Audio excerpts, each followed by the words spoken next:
Sir, तुम्ही BPTच्या बद्दल पत्र लिहिलं आहे. काय तुमची मागणी आहे?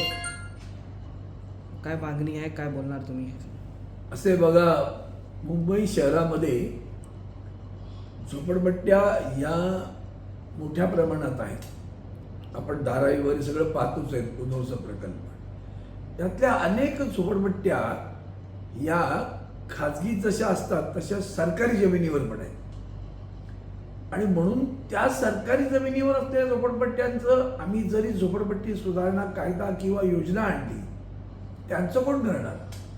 म्हणून हा सतत प्रश्न मी सभागृहात मध्ये लोकसभेत उचलत होतो. आणि अलीकडे जेव्हा हा प्रश्न मी घेतल्यानंतर माननीय गृहनिर्माण मंत्री जे आहेत, राज्यमंत्री टोकन साऊंड यांनी या संदर्भात एक धोरणात्मक निर्णय कळवला.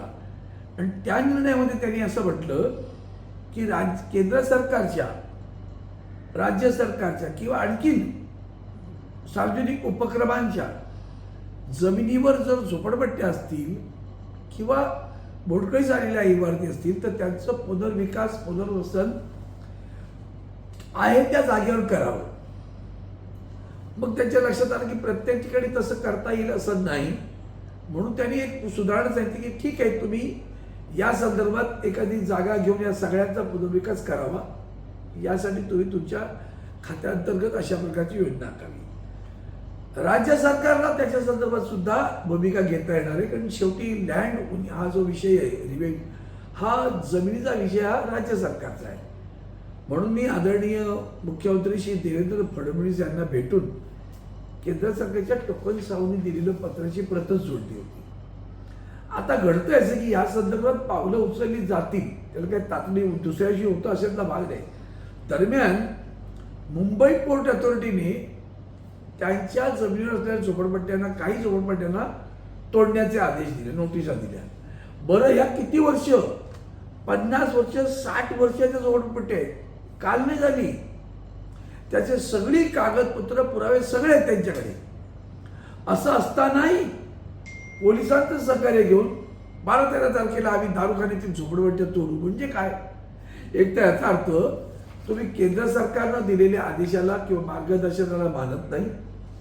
या मार्गदर्शनानुसार जर तुम्हाला नसेल तर तुम्ही राज्य सरकारकडे सांगायला पाहिजे की आमच्या जमिनीवर एवढ्या झोपडपट्ट्या आहेत, आम्ही पाहिजे त्या जमिनीचा एवढा तुकडा तुम्हाला देतो.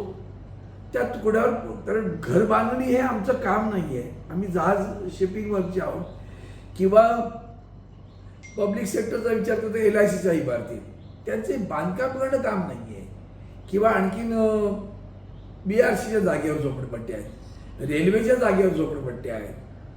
आता तिथं काय झालंय की LICनं या धोरणाचा उपयोग करून तिथं डेव्हलप करण्याचा निर्णय घेतला.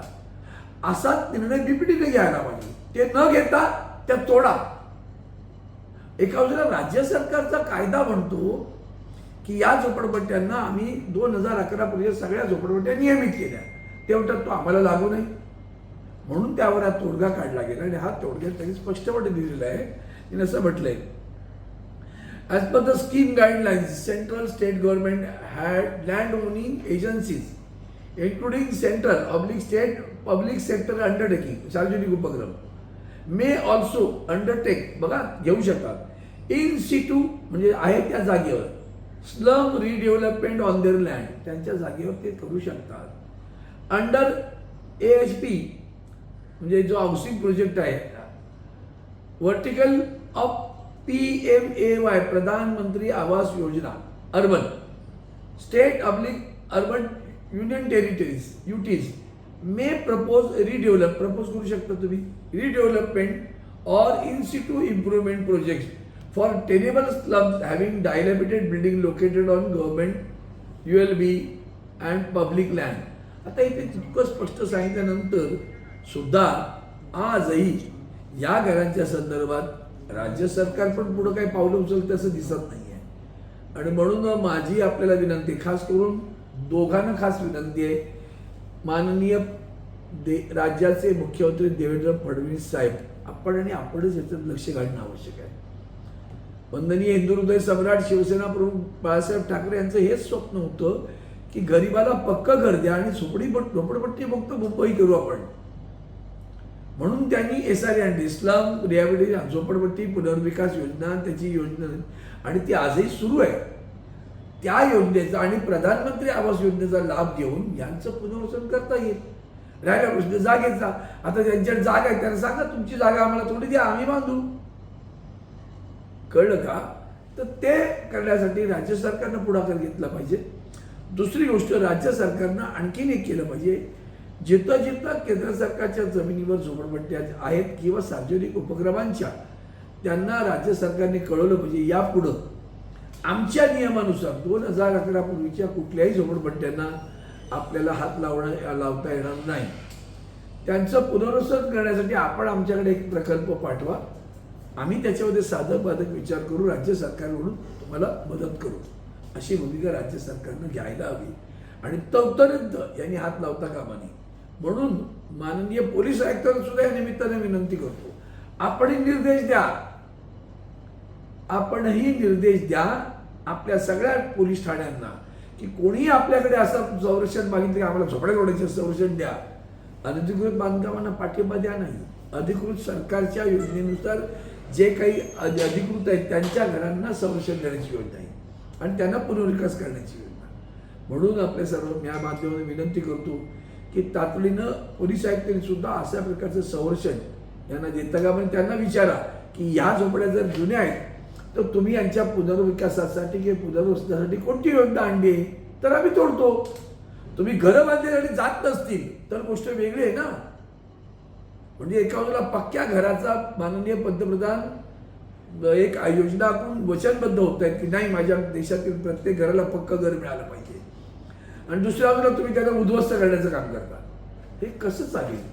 आणि म्हणून मी आपल्या माध्यमातून विनंती करतो की तातडीनं या कामी माननीय मुख्यमंत्री देवेंद्र फडणवीस यांना मी स्वतः पत्र दिलेलं आहे, आणखीन एक पत्र त्याने स्मरणपत्र देणार आहे. माझी विनंती की यामध्ये तातडीने लक्ष घाला. नपेक्षा काल परवाकडे मुंबई पोर्ट अथॉरिटीने मुंबई बंदर विकास प्राधिकरणानं शिवडी पोलीस ठाण्याचे सहकार्य घेऊन सगळ्यांना नोटीस देऊन 12-13 तारखेला तुमची घरं निष्कासित करू. म्हणजे काय? आणि पोलिसांचं पण मला आश्चर्य वाटतं, घराघरात घुसता तुम्ही, तुम्हाला कोणी अधिकार दिला लोकांच्या घरात घुसण्याचा? शिवडी पोलीस ठाण्याचे पोलीस त्यांच्या घरात घुसतायत. मी काल कळवलं का आयुक्तांना, तुम्हाला संरक्षण द्यायला सांगितलं तोडत असतील तर, घरात लोकांच्या घुसून धमक्या द्यायला नाही सांगितलं. हे दोन्ही गोष्टी होता कामा नयेत असं मला वाटतं. आणि म्हणून माननीय मुख्यमंत्री गृहमंत्री पण आहेत, या दोन्ही कामात त्यांनी लक्ष देऊन तातडीने कारवाई करावी अशी विनंती करतो.